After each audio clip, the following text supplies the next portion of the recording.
The America's Democrats podcast, a project of 21st Century Democrats, is made possible by contributions from our listeners. Want to do more? Go to americasdemocrats.org and click Donate. And thank you for allowing us to be your voice. And if you enjoy the show, please share it with your friends on Facebook and Twitter, and leave us a review on your favorite podcast app.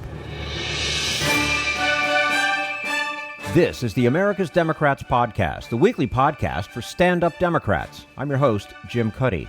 This week, veteran pollster Vic Fingerhut on why Democrats need to stand up for the core issues that have defined them for decades if they want to win in 2020. Plus, Bill Press with Washington Post columnist David Ignatius. Had enough of Fox News, the House Freedom Caucus, and Donald Trump? If you want the facts that you won't get from them or from the fake news sites of the alt-right, then stay tuned. Our sponsor, 21st Century Democrats, works hard to get everyday Democrats involved in returning our party to its roots and to success at the ballot box. Sit back and listen, then stand up and fight. And follow 21st Century Democrats on Facebook for all the latest progressive news. We're glad you can join us. Vic Fingerhut is a pioneer among Democratic polling and media consultants who has consistently argued for a progressive populist message. In this extended interview, he says that in 2020, nothing could be more important than for Democrats to regain their ground with traditional working-class voters. And we say hello to Vic Fingerhut, veteran international polling and media consultant who has designed some of the most iconic campaigns for progressive parties and labor unions, both here and overseas, for decades, ranging from the TV campaign, which Newt Gingrich still blames for sinking his so-called contract with America, to the defeat of a four-term and supposedly unbeatable right-wing government of Australia through a campaign based on workplace issues. Vic also stood out in 2016 in strongly rejecting the idea there was no rational path for a Trump victory, pointing out the serious threat of a non-traditional Republican candidate like Trump posing as a populist. Vic Fingerhut, thank you for joining us today on the America's Democrats podcast. Well, thanks for having me. It's always interesting and fun to be with you. Yeah, thank you. And, you know, we'll step back in time a little bit. We'll get to 2016 in a moment. But 2 years ago, you raised some red flags that Dems, they needed to run on health care. Is that still the case? It's definitely the case. The amazing thing about the American electorate is we could have wars, which we do have. We could have pandemics, which we are having. We could have major things happening in the streets, which we are. And yet, many of the perceptions that voters have of the two parties remain remarkably constant. They change a little bit over time, and I'll get to that when we talk about the economic issue. But the healthcare issue has been a democratically valenced issue for 30 or 40 years. And it's very difficult for the Republicans to be believable, whether it's Republican or Trump, on that issue. All the polls, including those of the last week, indicate that that's the strongest Democratic suit for 2020 right now. Now, the short-term stuff, COVID, and the George Floyd stuff, they're kind of in a different category. They're very immediate. But in terms of long-term, enduring perceptions of the parties, people have a lot of suspicion about the Republicans. They oppose Medicare. They have periodically tried to trim Medicare back, very unpopular. The Democrats have always been leading the charge on that. It's the party of Roosevelt who gave us Social Security, the party of Kennedy that gave us Medicare. And people, believe it or not, as distantly in the past as that is, as our people still remember that. I'm always amazed. You know, I've been polling for many decades now, and I'm always just overwhelmed by the constancy of people's perceptions. They change, but they change gradually over time. And we'll see how this is a problem for us to some degree on the economic issue. But on the healthcare issue, we should just bear down on them because not just because it's good politics, it's because of who the Democrats represent. I mean, no one handed us Medicare. Uh, no one handed us all the measures that we have that help regular Americans deal with their health care, and we still have issues we need to help them more. It's what the Democratic Party has been fighting for since Social Security, fought for several years to get John Kennedy's program. It's not a campaign issue. It's who the Democrats are. And even in the sessions in Congress when no one's paying attention, the Democrats are there day in and day out trying to protect, expand the health care of regular, everyday Americans. We're going to keep doing that, whatever happens in elections and so on. But that's who we are. And that's never going to change. And it's given the fact that over the last 3+ years, the Republicans have tried to strip away, destroy, get rid of the Obamacare, if you will. It's clearly a wildly popular program, strong enough that even with full control, they couldn't get rid of it. Mm-hmm. Mm-hmm. And that certainly stands for something. Yeah, I think it's, it reflects the basic difference in attitude about the two parties. And the Republicans have been on the wrong side of this issue since Medicare, since John Kennedy. They're committed, and you gotta commend them for the constancy of their opposition. They're committed to the gradual. In the end, they like to wake up one morning with no Social Security, with no Medicare. They regard those programs as an imposition. They're entitled to their view, but without the Democratic Party fighting them tooth and nail every day, those programs are in serious jeopardy. And they always will be. They will be today, they will be tomorrow, and they will 5 years from now. And the Republican Party, whenever they've had an opportunity to chip away at the health care programs or Social Security, they do it. And they're not shy about it. They're a little quiet during campaign time because they know people support those programs. But they're going to be back if they get an upper hand in a congressional election and a presidential election. They'll be back again trying to chip away at these programs. That's what they do. What we do is defend those programs. Absolutely. Now, I want to go back a couple more years to, say, 4 years ago. We talked just ahead of the election, and one of the things that you talked about, look, the Ds are going to be the Ds, the Rs are going to be the Rs. That's going to make up about 70% of the electorate. The other 30%, they're the swing voters. They're the ones that really are going to tip the scales one way or the other. Who are the swing voters? Well, the swing voters are the self-identified independents. You're absolutely right. 95% of the Democrats say they're going to vote for a Democrat. 95% of the Republicans, including those who do not give Trump a positive rating, nevertheless say and indicate, and all history suggests this is going to happen, 95% of the Republicans are going to vote for Trump, whatever they think of him personally. And one of the points of that, just quickly on the way to that, is the Democrats should not waste much time chasing phantoms. Every 4 years, I've been to so many Democratic strategy meetings, we're going to get the liberal Republicans. And then the next 3 months, they spend money and effort and polling and media trying to get them. The same thing this year. The only way we're going to get more than 2% of the Republicans is if George Romney votes about 3,000 times, and a few other people vote about 3,000 times, because that is the extent of the current Republican pack that's going to vote Democratic. They never do. 95% of them don't, and they never will. So just to clarify that, what you're saying is right on. The people who will decide the election in 2020 are the independents. And they are the most volatile group in the electorate. They're very hard to identify because they're not identified by an ethnicity. They're not identified by a race or religion. They're identified by their views and their attitudes. And one of the characteristics of the independents, one of the reasons they are independent, is they're very suspicious of politicians, they're very suspicious of institutions, and they're very suspicious of political parties, which is not why they're not members of any political party. So there's that. There's a second thing going on in our electorate right now, which is almost as important because of where they're located and because of who they are.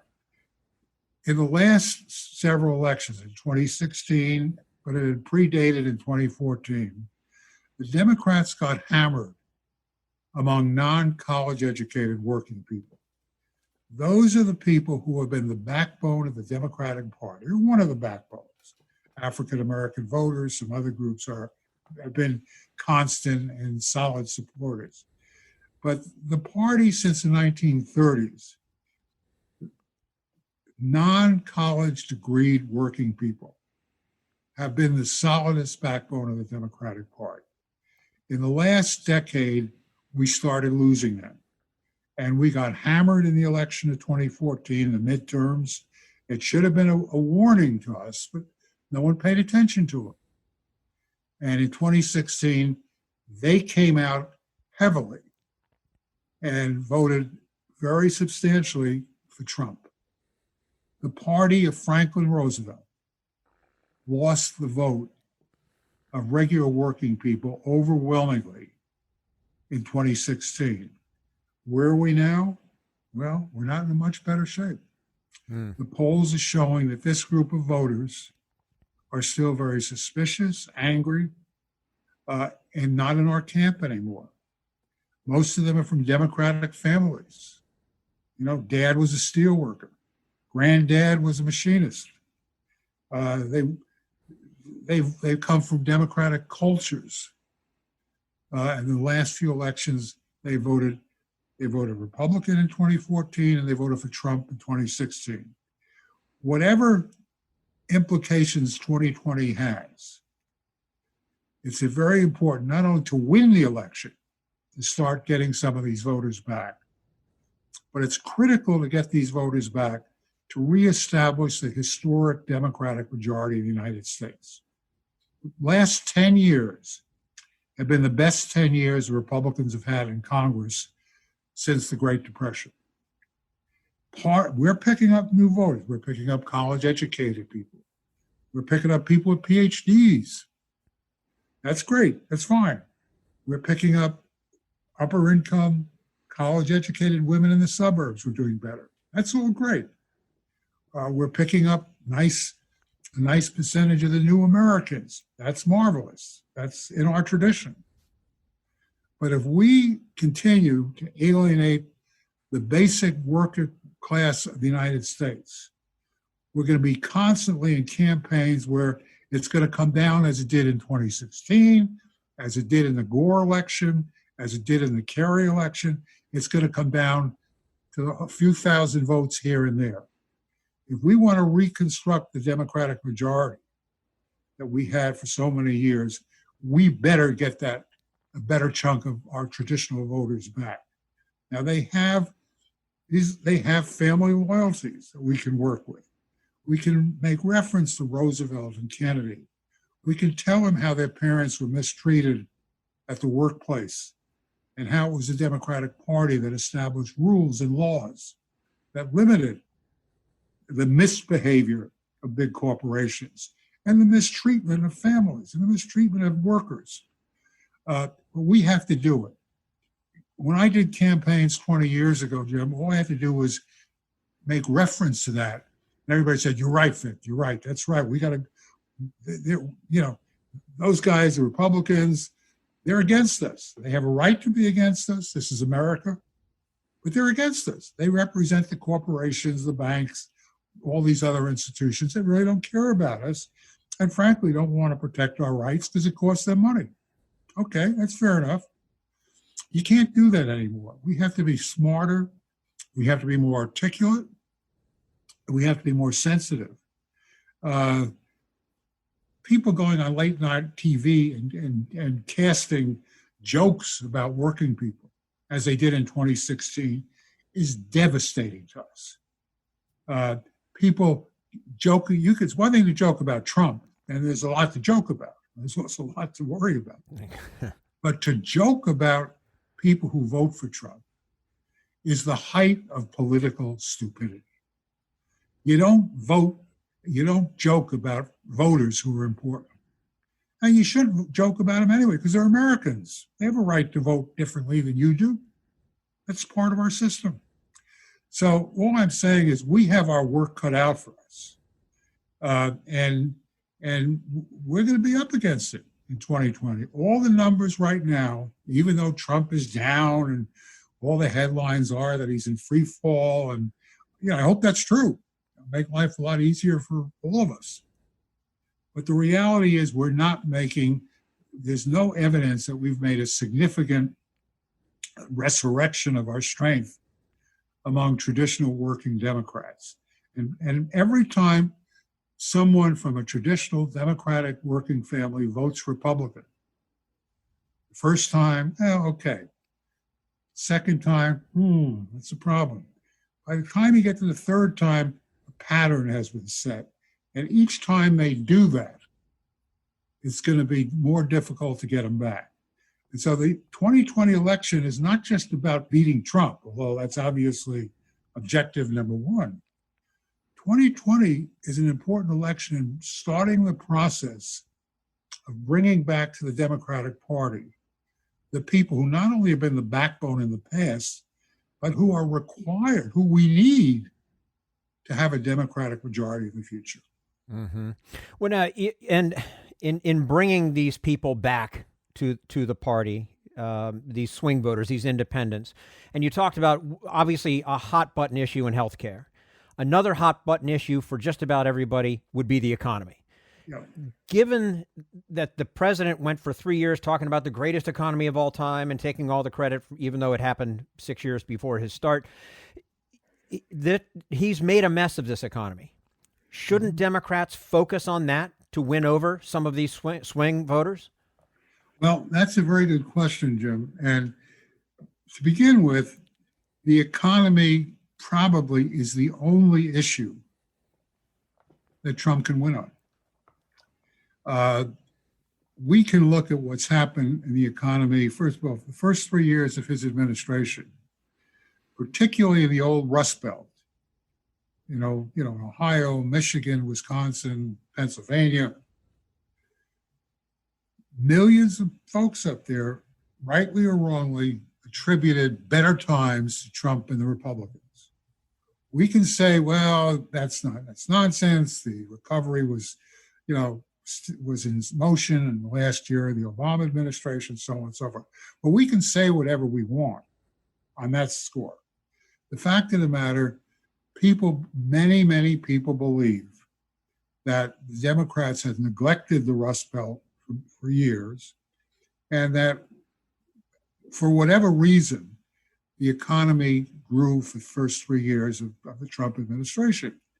I've had focus groups of union members who for years, 80% D's, 70% Democrats, who said to me, and I think I'm always nervous about putting this on here, but I think it's important that we not be blinded by things like we were in 2016 and say, things are going well, blah, blah, blah. Let me just tell you, we had working people who I know had been Democrats historically, who said, Vic, for the last 2 or 3 years of the Democrats, we were only working 30 hours a week, 20 hours a week. During the last year or two under Trump, we're working overtime. We're making big bucks. We're making more money than we have in years. And okay, then comes the pandemic. Then comes, George Floyd. And the question is, we've had record levels of unemployment. These are depression levels of unemployment. And we went back and asked polls, and there are polls coming out almost daily. Who do you trust to manage the economy better, the Democrats or Republicans? Who do you have more confidence in leading the economic recovery? The Democrats or Republicans? And the data, not my opinion, probably you and I agree, those people are blinded about what happened, are saying the Republicans by 6 to 8 points. This at a time when they're down 8 or 10 points in the polls. So the economy is the one place where Trump could beat us if we don't do it right. Well, you say, well, how can you change the economy? Well, a lot of ways. The basic question that most polling firms are asking is who's best for managing the economy, or who's best for managing the recovery? Well, that turns the economic issue into a management issue. And for years, that's been a Republican strength. Even in the years they didn't have an advantage, that was the best reading on the economic issue they got. You say, well, isn't that the issue? Well, the issue isn't just that. The issue is managing the economy for whom?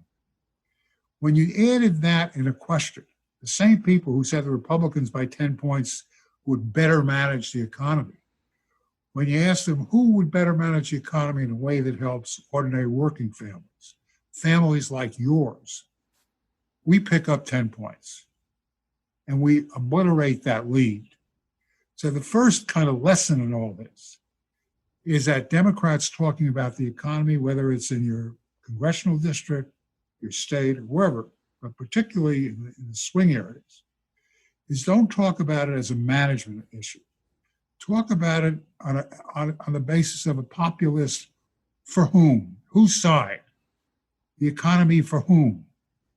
And at that point, their lead, even Trump's lead, is significantly negated.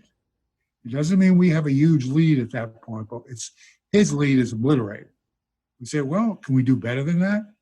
Yeah, we can do better. Obviously, we have to keep exploring this between now and Election Day. But, for example, focus groups we've held among workers from the swing states, from Ohio, from Pennsylvania, from Wisconsin, who say, well, Trump's doing a pretty good job on the economy. Yeah, he's probably not doing it just to help us, but what I just said. But then when you ask them, who's on your side at the workplace? Who's going to protect, if they happen to be union, who do you trust to protect your union? If you're not union, who do you protect to fight for parental leave, for better health and safety, for decent benefits, for protecting your pensions? All of a sudden, a significant number of people who at first said, hey, yeah, the Republicans are better to manage the economy. When you get down to the micro level, to the workplace level, to the one-on-one level, the numbers change dramatically. And so it's vitally important that instead of Democrats going and say, well, I have this new 26-point plan to reshape the American economy and get it going, big mistake. First of all, no one believes you.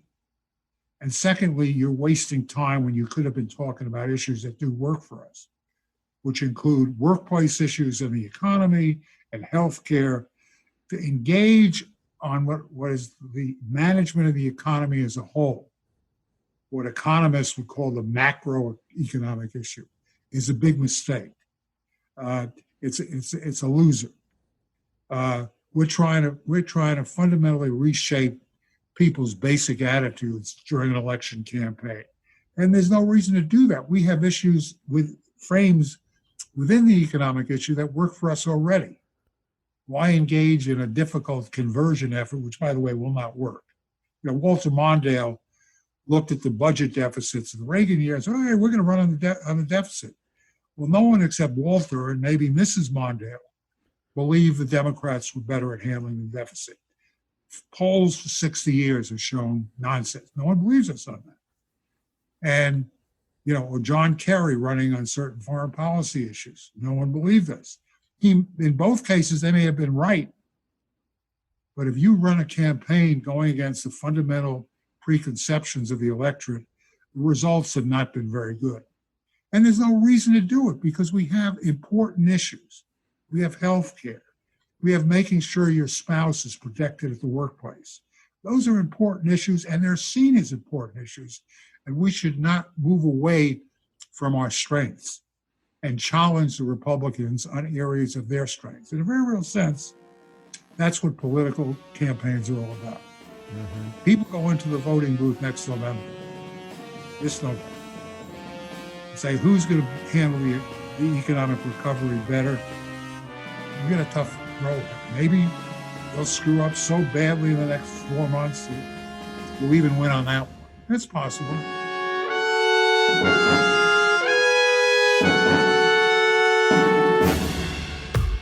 We want you to sit back and listen to this americasdemocrats.org podcast, a project of 21st Century Democrats. But we need you to stand up and fight. Do you want to get involved and help get our party back to its roots and to success at the ballot box? You can make your contribution to help us keep this show going and to elect Democrats who will stand up for democratic principles. Go to americasdemocrats.org and click on Donate at the top of the page. This Social Security measure, I believe that we must pass legislation to provide medical care.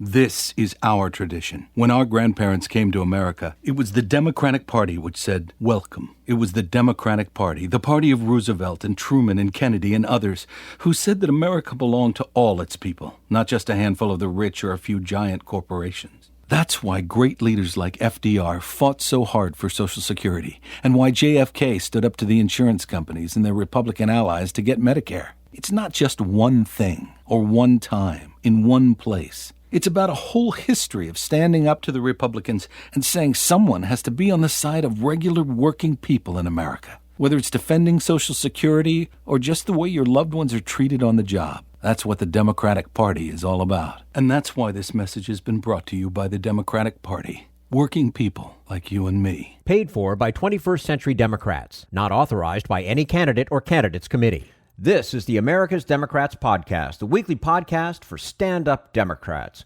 We're talking with Democratic pollster Vic Fingerhut about what it will take for Democrats to win in 2020. Coming up next, what labor unions knew in 2016 that the Democratic Party missed, and how not to make the same mistake in 2020. But first, we turn to Jim Hightower, America's #1 populist, for his common sense commentary. It's been pointed out that Donald Trump has unusually small hands. But who cares? What's truly alarming are his unusually small policy ideas. Draining the swamp, for example. He bragged that he'd be stronger than Drano, promising he'd rid Washington of its infestation with lobbyists, corporate favor seekers, and other swamp critters. But he betrayed that populist pledge from the very start, staffing his entire presidency with CEOs, lobbyists, and Republican megadonors who are gleefully rigging the system for themselves against the rest of us. Also, remember how candidate Trump blistered the behinds of Wall Street's billionaire hedge fund hucksters for getting rich by destroying middle-class jobs?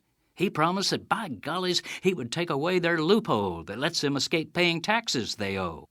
But as president, he wimped out, handing a $1 trillion tax cut to the billionaires, including meekly leaving the pampered hedge funders' loophole entirely untouched.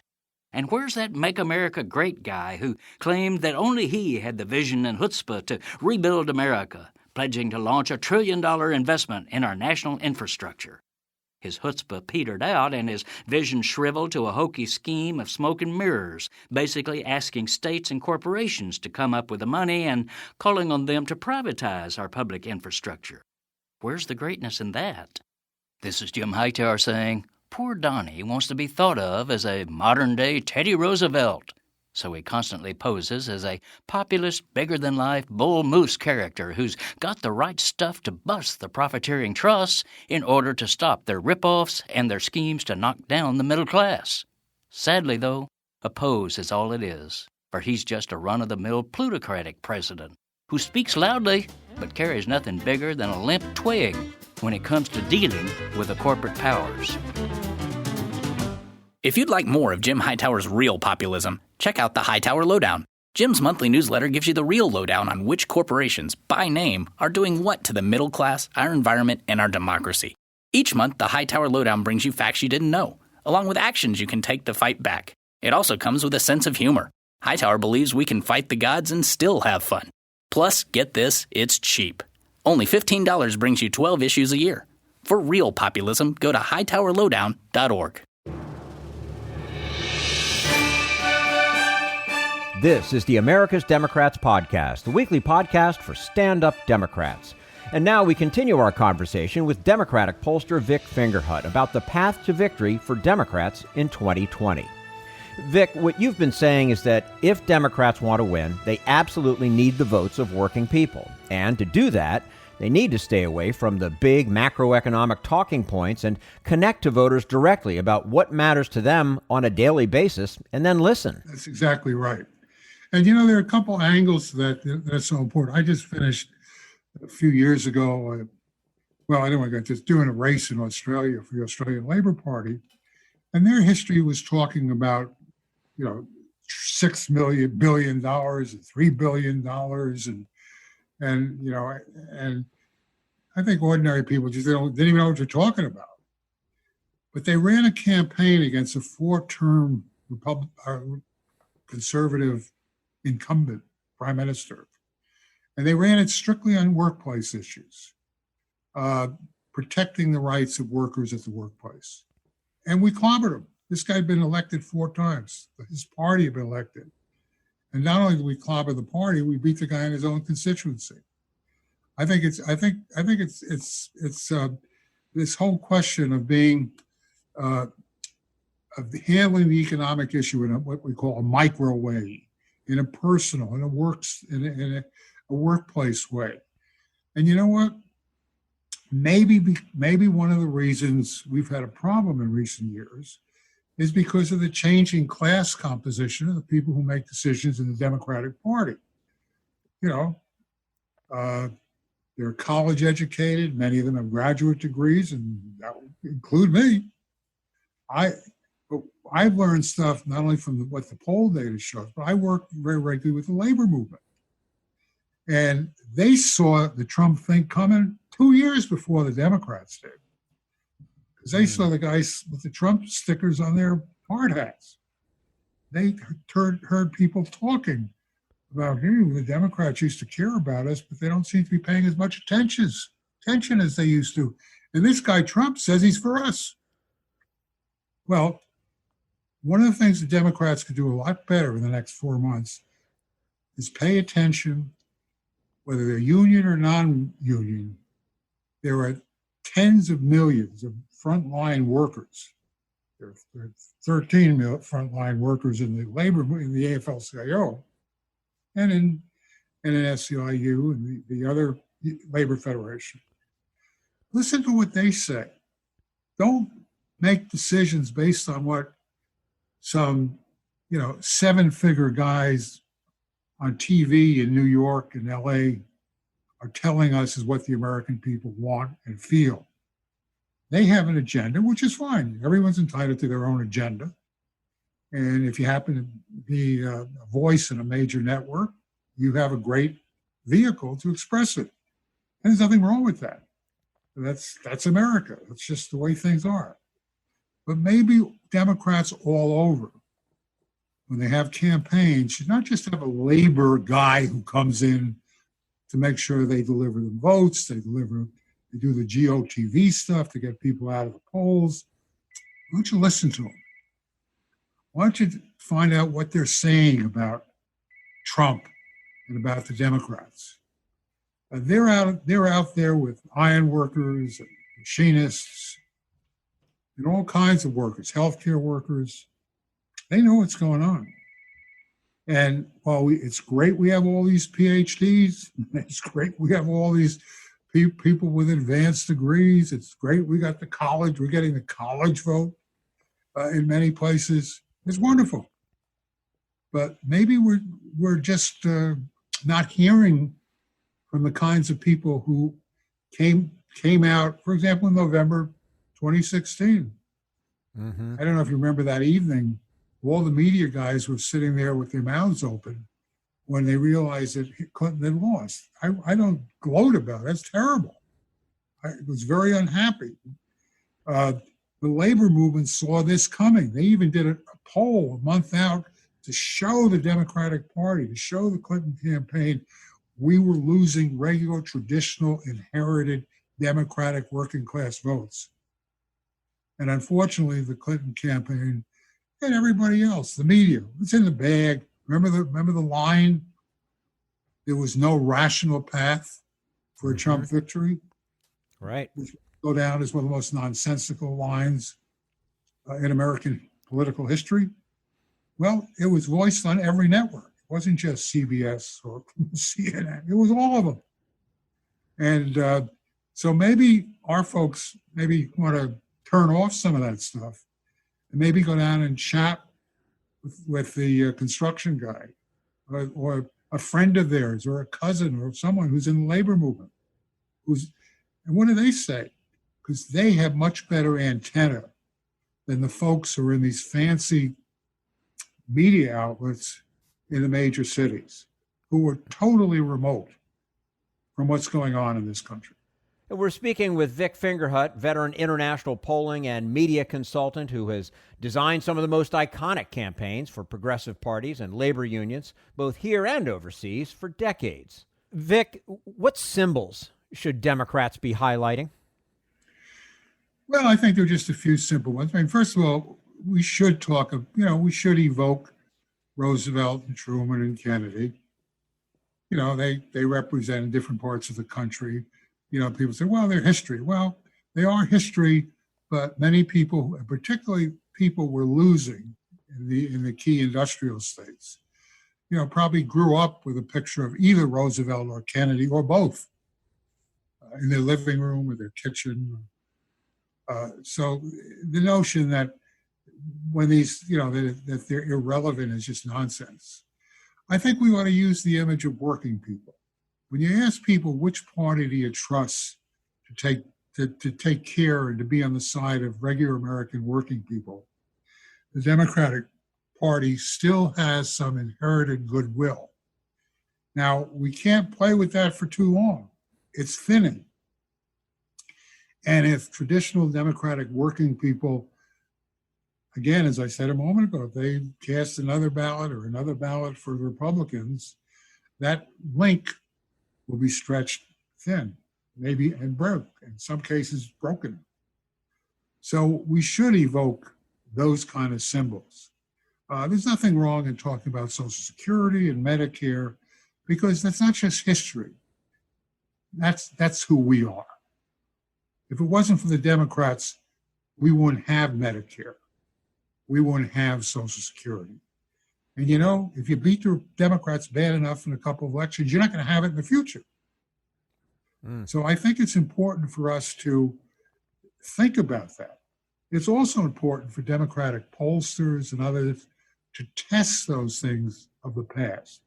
The tendency, based on my experience in presidential and other campaigns, is for pollsters, I think, to focus on the present, not to spend time on symbols and traditions, family traditions, statements about your family connections. They don't ask questions. Was mommy and daddy, who's daddy a steelworker? There are bits of information. There is, let me just put it in the most simple terms. The last 60 or 70 years overall has been a Democratic epoch. We've lost elections, but basically there was always a Democratic majority in the country. It's declining in its margins. If we don't talk about those things, if we ignore them, you can bet the Republicans aren't going to raise them. Those are sources of strength. And not just because it says, hey, look how great we were 60 years ago. No, this is who we, as I said earlier, this is who we are. And we fought for your health care in the 60s with John Kennedy. And we're going to fight to protect it in the 2020s, just as we did when John Kennedy was alive. And there's nothing wrong at all with us evoking those symbols. They're true symbols. They're not something we made up. They're not something we just pull out of the pocket in election year and to try and get votes. It describes who we are, and millions of Americans respond to that. I worked in the last 3 weeks on some presidential campaigns. We're going back to traditional Democratic strengths, rallied millions of votes to our side. We don't need to rally millions of votes right now. If we can hold our current leads, if we can pick up and maintain 2 or 3 more points in the swing states, Trump is over. But it's not going to happen on its own, and they're not going to make it easy for us. They're going to push their issues and their symbols and their issue strengths. And whoever does it better is going to win in 2016 or 2020. And not only going to win in 2020, but if they win in 2020, they'll have pushed the needle, the long-term needle, even further towards the Republican Party. And that is even more of a concern, believe it or not, than re-electing Trump. And that's saying something. It absolutely is. Now, along those lines, before we let you go, right now, it looks like Joe Biden is way ahead in the polls. Mm-hmm. Does that matter? Oh, yeah. No, it's great. I mean, I'm not, Hillary Clinton was about the same degree, maybe 10, 12 points, and the polls are all over the place. But there's no question that at the moment, if the election was held today, the odds are pretty good that Biden would win. Now, it's important to understand the scale. The polls say 10 points, 12 points, 14 points. Well, you have to understand that the bulk of that comes from the huge states on the coast, which are heavily one-sided. They're from California, where there's a 25-point Democratic lead, New York, Massachusetts, New Jersey, heavily populated, heavily Democratic states. When you take, and those are, the Democrats are going to win those overwhelmingly. They don't have to run a campaign in any of those states. You take those states out of the picture and go back to the swing states. You go to Michigan, Minnesota, Pennsylvania, North Carolina, the states that we have, that the Democrats have to win to win. We now have leads of 3 to 4 points average. That was this week's Real Clear Politics average of the swing states. And they don't really vary much. Somewhere between, if you average all the swing states, they're between 3 and 5% at the most. And so those states are very much at issue. And they're also the 3 or 4% Democratic margins right now with 10% undecided. Those undecideds are heavily the independents we just talked about. The independents historically have a strong Republican tilt. In 2016, the independents came in at the end and voted overwhelmingly for Trump. So when you factor all those things, yeah, we're winning 8 or 10 points nationally, but this election is far from over. Mm-hmm. I recently heard somebody talking, and they said, there are plenty of people out there right now that believe if Joe Biden doesn't say anything and just lets the president keep talking, he could win. But as an analogy, that is kind of the same sort of mistake that Hillary Clinton made heading into 2016, correct? And not only that, she didn't talk about the right thing. And then, of course, demeaning the Trump voter, it just was the height of foolishness. No, I mean, I think Joe Biden, if he'll just be himself, he's always been on the side of working people. He has a wonderful record in support of working people. My own view is he should loosen up and just talk about that.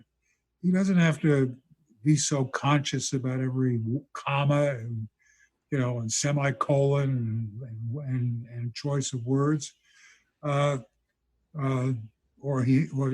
have any kind of super exuberance. He's a solid guy with a solid record. He's fought for the right things for many years, and he shouldn't be ashamed of saying it. He should be saying he's fought for 30 years to protect American health care. There's nothing wrong with that. Does it make him seem old? Well, maybe, but that's a good thing to grow old on, fighting for the health care of every American. Yes, has he fought for workers' rights? Yeah, he has a great record in workers' rights. The guy has a wonderful record, a Democratic record, pro-working people record, the kind of record that people have voted Democratic for 60 or 70 years. And so I have I think the Biden campaign should do what they want. And maybe given Trump's incredible ability to put his foot in his mouth and say stupid things to alienate people, maybe it is a great strategy. Just let Trump talk and we beat him. I'm nervous about that kind of campaign. Reminds me of Tom Dewey and Harry Truman. The guy in the White House, he's just waiting to collect the White House. I'm not nervous at all about Biden speaking as he always has through most of his career. He's been for the right things.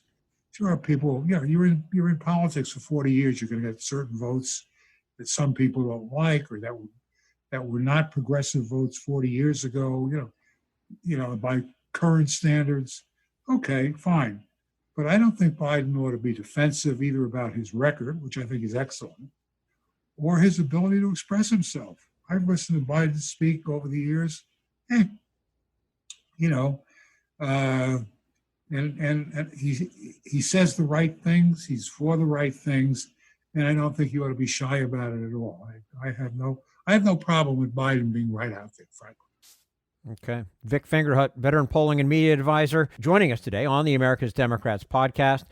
Vic, as always, a pleasure to speak with you. Would love to do it again soon. And of course, we're just, a little over 4 months away from this election. That's an eternity in the polling and political world. So hopefully we can do this again soon. Definitely. As usual, you ask great questions, and it's always a great deal of fun communicating with you. Take care. You as well, Vic. And this is the America's Democrats podcast, the weekly podcast for stand-up Democrats.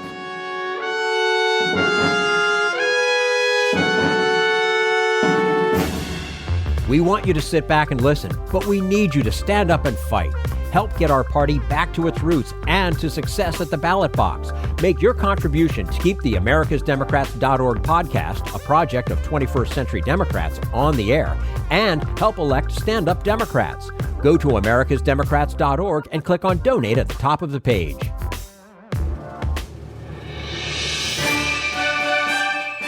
This is the America's Democrats podcast, the weekly podcast for stand-up Democrats.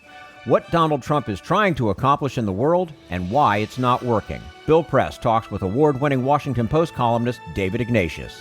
So, David, I really want to talk to you about some of these cybersecurity issues that you raised in Paladin. But having a Washington Post columnist, if you'll forgive me, I'd love to start with some news of the day and questions about a couple of your recent comments. Let's start with today. I mean, it's sort of like the plague of locusts, I think, that has struck us, right? We're dealing with this now triple crisis, the public health crisis of the coronavirus, with 1.8 million cases now in the United States. 107,000 people died from the disease. The economic crisis with 41 million Americans out of work. And now we have this racial unrest following the killing of George Floyd in Minneapolis. As anytime there's a crisis in this country, we turn to the White House, we turn to the president for direction, for leadership. How would you rate President Trump's response to this triple crisis? I think President Trump just may not have the language to speak to the country in this period of trauma. Our nerves are frazzled. It's been a series of body blows. The pandemic, the loss of life, but also just the sense of anxiety, the evidence in recent days of police brutality and racism being just a part of our story, and the anger that people feel in the streets. People, black and white, seem to share it. And the images of our cities burning. It's a period where it feels like the ground is quaking underneath us. I'm sure we all feel traumatized by it. I spent today writing about the president's efforts to draw the U.S. military into this in his call yesterday as we speak with the governors. He said he was putting General Mark Milley, the chairman of the Joint Chiefs of Staff, in charge of the response. And that sent shivers down the spines of people who care about the military and about keeping it separate from politics. So today, so many was one more day of worrying that the leadership we have in the White House just is not making our fundamental social cohesion work better, but is making it worse. In a recent column, you talked about Michael Flynn. You were the very first person to report on Michael Flynn's phone call with, or to comment on, talk about Michael Flynn's famous phone call with, or calls, I should say, maybe with Ambassador Kislyak, wherein he did talk about sanctions. He later pleaded guilty to lying to the FBI, and he lied to the vice president. What was your response when the Justice Department asked the judge to drop all charges against Michael Flynn? I was astonished, to be honest.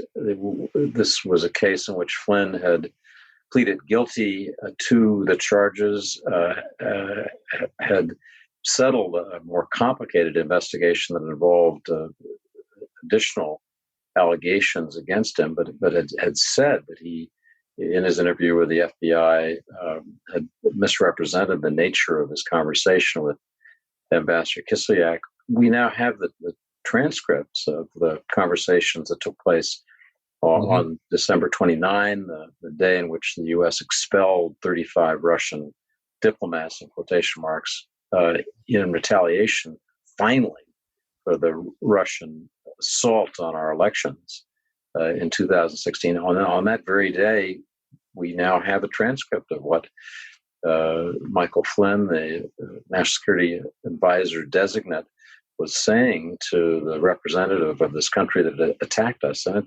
it's pretty shocking to read. We'll see what Judge Emmett Sullivan, who has held up the Justice Department's effort to drop the case, decides whether to let the case just disappear, as Attorney General Barr wants, or whether to in some way keep it going. But the actual transcript of this call that I wrote about so long ago, my column appeared in January of 2017. To finally see the text over this past week was pretty interesting. Right. And I was struck that the Attorney General said there didn't seem to be a crime. He didn't see. I thought David lying to the FBI was a crime. So I'm not a lawyer, and I don't want to get into the small details of this legal argument. I wrote at the time, and I've written since, that first, if there wasn't something wrong about this call, why did Flynn and others at the White House go to such lengths, starting the day of publication of my column, January 12th, 2017, to conceal it? It was one of the things that's surfaced as this case has been examined, is that there were specific attempts to misdirect people and deny the facts as we now know them. Why? Why was that? If there was nothing wrong here, why did Flynn conceal the details from Vice President Pence, so that Pence went on television and stated something that was later shown to be false? Why did President Trump ask Flynn to resign after all the facts were disclosed? And I think the simple answer is we can now see that on the day when President Obama, on behalf of the country, was trying to hold the Russians accountable for this assault on all of us, on our elections, it wasn't right to be having that conversation with Russia's top representative in Washington. It's no more complicated than that to me. The details, Bill, of what the lawyers will argue, that's way beyond me. I'm just trying to talk about the basic kind of right and wrongs of it. And raising the right questions, I believe. On a related topic, or sort of a different aspect of the same issue, in the last 2 weeks, President Trump has had 2 long conversations with President Putin, and has talked about openly inviting him to join the G7 at their meeting, which the president wants to have, I guess, at Camp David. You call this, I believe, or question whether there's a tactical tilt toward Russia? Is that what we're seeing? I described it that way, and I think there is now a fairly clear tilt, especially in terms of arms control negotiations. We are prepared to resume conversations with Russia, but what we really want is Russia's help in bringing China into a trilateral negotiation over strategic nuclear weapons, and I think that's appropriate. The Chinese are bidding for parity with the United States and Russia. This is not just a two-way street. It's something more than that.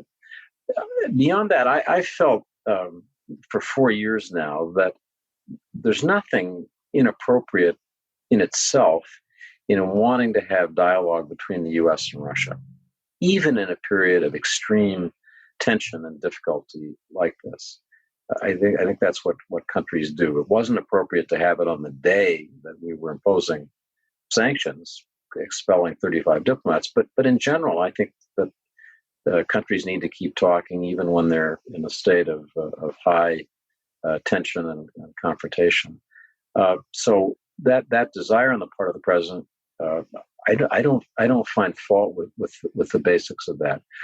I don't think this is the time to be inviting Russia back into what used to be called the G8. That's a big reward. And it shouldn't be done separate from our conversations with our allies. One problem with this president is he just wants to do things unilaterally. He doesn't consult with the countries we're closest to, Germany, France, Britain. And since they're members of the G7, they ought to have a say in who gets invited back in. This isn't an American dictated club. So, but I think someday the idea of Russia rejoining this community is something worth talking about. But it isn't now, and it isn't something for Trump to do unilaterally. Speaking of another strong world leader that Donald Trump seems to be very fond of, he has now had 3 summits with Kim Jong-un of North Korea. What did we get out of that? What was accomplished by that in terms of the goal of North Korea not being a nuclear power? Not much. Trump had high hopes, and again, I'm going to say what may be unconventional, but I think Trump was right to pursue the diplomatic opening with North Korea. I think he had a vision of bringing North Korea into a more modern economic relationship with the United States, with the world. That was pretty good carrot. It's appropriate for us to offer that. The problem is that there has been, from the beginning, no evidence that North Korea is actually prepared to give up its nuclear weapons. And Trump has bet on the come that they would eventually deliver something when there was really no evidence to support that. So I think my take on this, Bill, is I'm in favor of diplomacy. You want to talk to Kim Jong-un? I'm for it. But I'm not in favor of our deluding ourselves that people are making concessions when they aren't. I think Kim Jong-un continues to be belligerent in his statements. He continues to test weapons in a way that's inappropriate. So, I hope there won't be an October surprise from North Korea. And I'd love to see the talks resume in a serious way with experts talking about what a step-by-step process that would lead to the eventual complete denuclearization of North Korea. That was the basic premise of the Trump-Kim summits. I'd love to see that process resume. And I think we should all say, good, that's what ought to happen. But so far, it's the North Koreans who are staying away from those talks and who just don't seem serious about any of the initial preliminary steps that would be part of eventual relief of sanctions. Tilting the globe quite a bit, I know that for some 15 years, you were a close friend of Jamal Khashoggi. And here we are with now the Trump administration, not only, to my knowledge, never really outright condemning this or holding MBS responsible, even though that's what our intelligence agencies say. But now the Trump administration is saying they may even bypass Congress to sell some more weapons to Saudi Arabia that the Congress has ruled against. How do you see this relationship with Saudi Arabia? I think under Saudi Crown Prince Mohammed bin Salman, the relationship is in bad shape on every level other than the direct White House to Royal Palace level. I think Congress increasingly is unhappy with the relationship, angry at the Saudis for their behavior. I think our uniformed military is unhappy with the Saudis. I think our intelligence agencies feel the same way. I wrote a story a few days ago that our viewers may have seen, describing how Mohammed bin Salman has ordered the imprisonment of two young children, 20 and 21, of the former top aide to the interior minister who saved, I want to say, thousands of American lives by his intelligence activities to help us identify terrorists. There was, we remember, cartridge bombs that were undetectable that the Al-Qaeda affiliate in Yemen had devised, really diabolical weapons. And it was the Saudis and their intelligence sources in Al-Qaeda in the Arabian Peninsula who saved us from that disaster. The Saudi official who helped run those operations now has his own children imprisoned in an undisclosed location in an attempt to force him to go home because Mohammed bin Salman doesn't like him and sees him as a threat. I mean, that cannot be in our world. You cannot hold children hostage in an attempt to pressure their parents and expect the United States to stand by and applaud. I think the White House, absolutely time for the White House to speak out about it. Bill Press talking with Washington Post columnist David Ignatius. If you'd like to hear the entire interview, visit BillPressPods.com. That's all for the America's Democrats podcast. Thank you to all who made today's show possible, Vic Fingerhut and the entire Bill Press team. And thank you for listening. If you liked what you heard, please get involved in our efforts to keep this show going and to elect Democrats who are bringing the party back to its roots.